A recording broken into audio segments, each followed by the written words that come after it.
Hey everyone, welcome to week number 28. Roll the camera. Eva.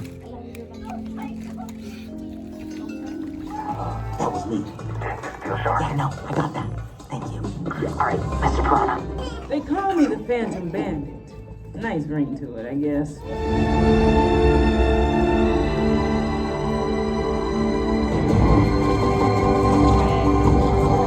The Bad Guys 2. Now you're wondering why I started with The Bad Guys 2 and not the first one. Well, I just happened to watch the second one first. I'm gonna start off by saying, I've said this about like almost everything I've watched that's animated this year. The visuals of the film stunning. I just have a massive appreciation for the animation, how well it's the art style fits, and how the art style really allows expressions on the characters and makes them so lively and funny. And that really does add to the charm of the characters. The main cast of characters, they work so well together, and that's one of the things that makes the film so entertaining, is how they all fit and serve their role, a part of the group and a part of the story. They are really funny and likeable, and the way they are thrusted into this, obviously they are following the first film, which I'll cover next. They better people now. But they are thrust back into the world of villainy and recruited to do a heist by another gang of villains or bad guys. I think, so the story, is really well done, and it followed the first film really well. All the characters served a purpose and none of them were left to the sidelines. They all had a role in the film and all worked really well. No critiques from me really, so I'm gonna give her an 8 out of 10. Overall, a really enjoyable and funny film. The Bad Guys. Hang on. 3. This is 1.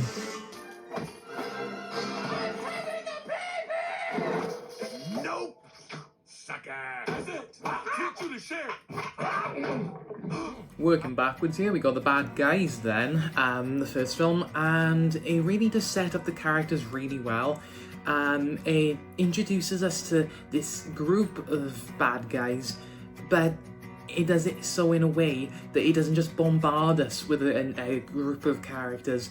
It really does a good job at introducing these characters and their dynamics within the group really well, and also at the same time establishes the story and how they are bad guys. And then obviously then you follow Mr. Wolf, who begins to kind of experience what it's like to be a good guy, and the feeling of being good, and that kind of like the turning point that that maybe the coming of age in a way, where he realizes he can change his ways and being good is actually good.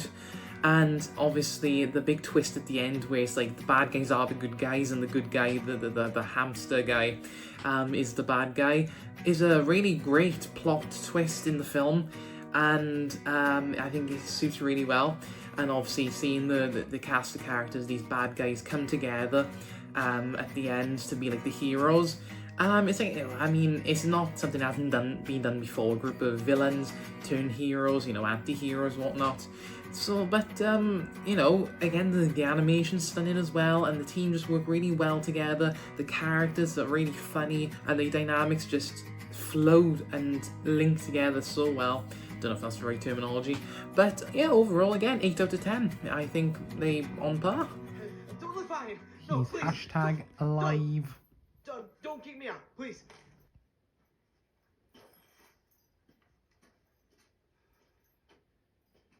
Thank you for the delicious food. I really enjoyed it.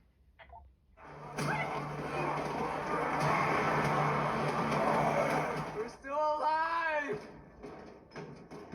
There are survivors here. Hashtag alive. Gosh, I know this was months ago, but this was back in my Korean zombie film phase, back all of us are dead and stuff. But I really, really liked this film. I thought it was different from other ones, and it was more quirky. How other ones are more serious, but this was kind of more light-hearted, especially at the start, where obviously the main protagonist, he's kind of just like living his best life really in the apartment until he eventually gets bored and life doesn't turn out exactly as planned, and when he hits rock bottom he meets this girl, and their paths collide, and they basically survive the apocalypse together, and they have to, I know, venture out and just avoid the zombies and stuff. I mean, overall, it's another classic Korean zombie film, but it is quirky, and I like how it's different from other ones, and the pacing's good, the relationship between the characters is good, and it does have stakes in there as well. Really, really well done. Overall, I enjoyed the story, and it was just a really fun, has funny parts, has some serious parts, fun film. So I'm gonna give her an 8 out of 10. God, all the 8s I'm giving. I swear this is the 8th show, but that was back at week 1. Officer, there's no weirdos. I don't know why they don't. I'm a dentist. Man, you could see me. Oh, good. You know that was Frank's favorite drink. Oh yeah, I forgot. Sorry. You forgot? Huh? Ah, ooh, that hurts. Well, take your word for that, but it almost certainly would in this situation. Okay, I really can't take this guy anymore. Honestly, really, I can't. Come on. Hang on, now I'm just recording this review on Ghost Town. I know you're a ghost, but they can't see you, can they? Sorry, I'm just... never mind. So stupid. Ghost Town, got Ricky Gervais in it. You know it's going to be funny when Ricky Gervais is in it.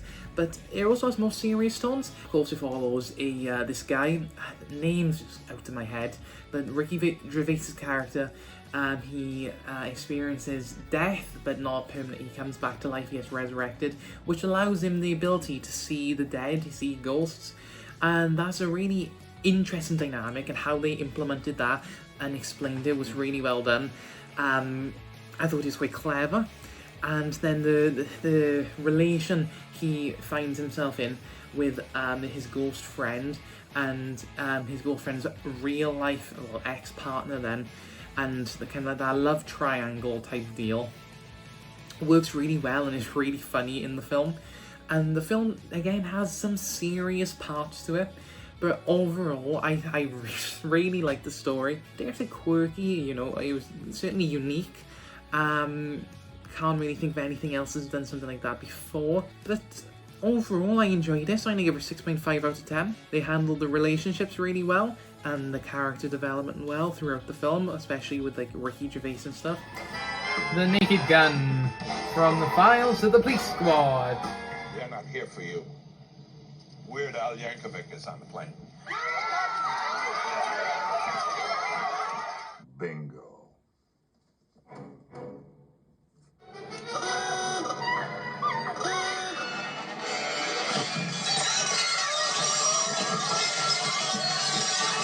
The Naked Gun is so stupid. It is really stupid.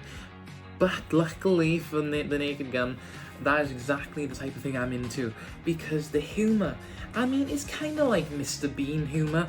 Obviously, if you're British, you'll know Mr. Bean. If you're American and you know Mr. Bean, well done, because everyone should know Mr. Bean. But it's just so stupid humour. But obviously, I'd say it's more crude in The Naked Gun compared to something like Mr. Bean. And it's just, again, it's bizarre, it's stupid, but it's really interesting to follow in the story. I mean, the story itself is, I wouldn't say anything spectacular. The story itself is basically just like a police detective story, but how they implement the comedy really, really suits just the bizarrety and the stupidity of the entire film. I just, you know, I found it funny throughout. They landed every joke. But the jokes are just so stupid that they shouldn't be funny, but they are.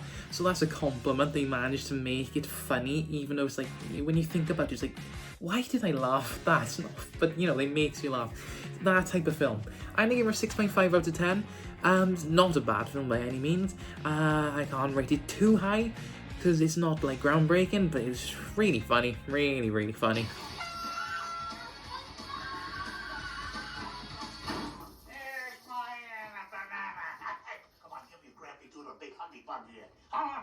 Grandpa, over here. I beg your pardon? Oh, I'm like the crypt keeper! Okay, that's enough. Grandpa!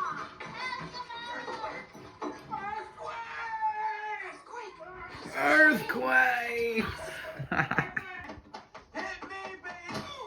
What a classic Freaky Friday. I watched this as a child. I had the DVD, in fact, and I love it. It's a great film.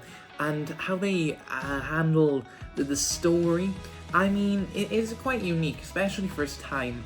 Obviously, you're not saying they are the first to do this type of thing, but they take a mother and daughter and who obviously have a big conflict in their life, and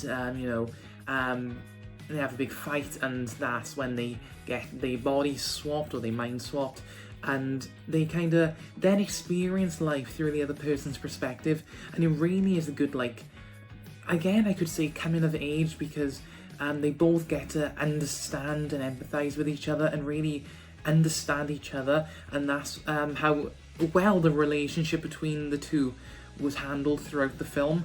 And really they do like overcome and accept each other, and obviously they always loved each other, but they really in the end kind of, you know, did what's best for each other. And again, they like they accepted each other and put their differences aside. It's a nice story, and it's really funny as well. Again, another really funny film.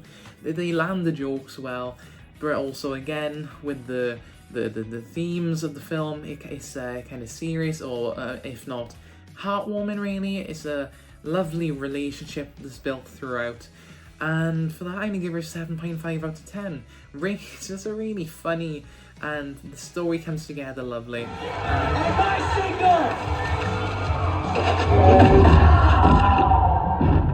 are you saying? So if you're me and I'm you, then who is that? I'm Grandma, sweetheart. Okay, wink at him. Try winking. Wink. Wink. Wink. One eye. One eye. Ready to do this? Together? Yeah. I'm gonna start off quickly by saying, if you can hear any noise in the background, that's the pub opposite my house. They something's kicking off out there, and I don't know what's going on. But Freakier Friday, for most modern sequels, I would say they're hit or miss. But I'd say Freakier Friday is definitely a hit, if not improves on the idea of the first film. It was great.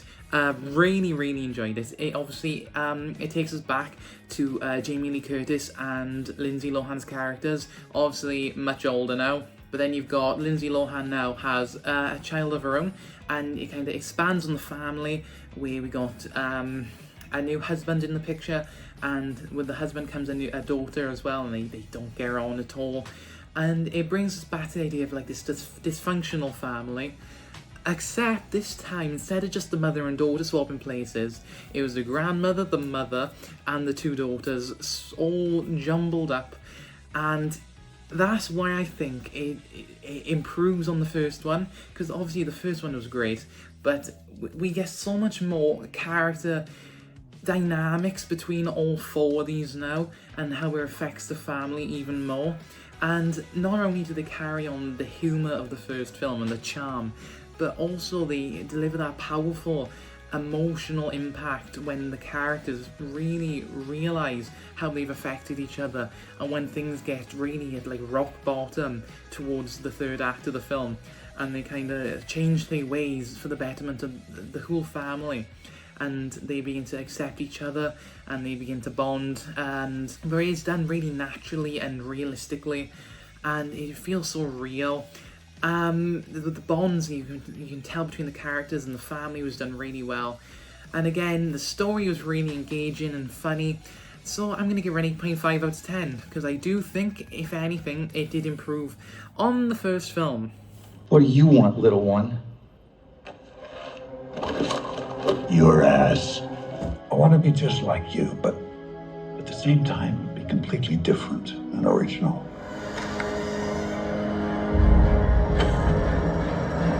Thanks, Dave. I got it. I'm so sorry. I messed up the lines a little bit. No problem. You did great. See you Sunday. See you Sunday. The Naked Gun, again, obviously this is the newer one compared to the older one, and it's a reboot, but like a soft reboot in a way, because it continues the legacy of the originals. It's not like a restart.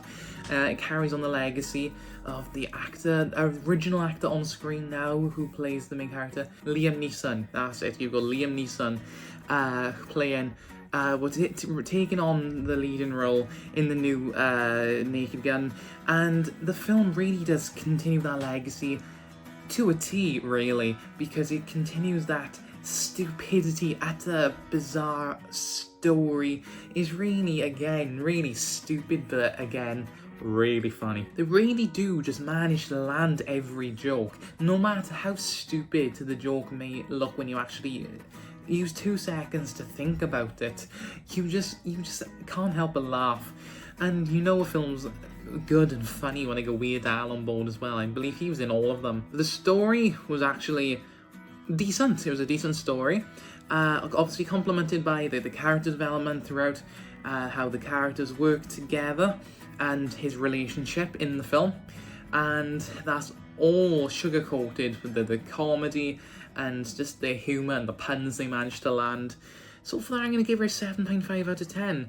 I do think it was better than the original, and I wouldn't mind a new Naked Gun sequel coming out, because I see the franchise has a lot of potential to continue on this bizarre genre of stupid comedy. And whilst the pub opposite my house is booming and people are going crazy out there, I'm gonna settle down and call her a day here, because that is our 8 films of the week. The film reviews are still coming, obviously, and let's just say that the movie marathon may or may not be still going on in the big 2026, and you have that to look forward to. Once I finally catch up and wrap up all of 2025, I've got like 15 weeks left. Hopefully I can get them out. But I'm also going to take this opportunity quickly to say that I've got a letterbox now as of 2026, and I'm going to link it in the comments, so you can just, I don't know, kind of keep track of the films I watch as well, because the second I watch films now, I chuck in my letterbox, and then I'll make a film review on YouTube for them. Thank you very much for watching this video regardless, and I'll see you in week number 29. Plenty of new films to watch. Woo!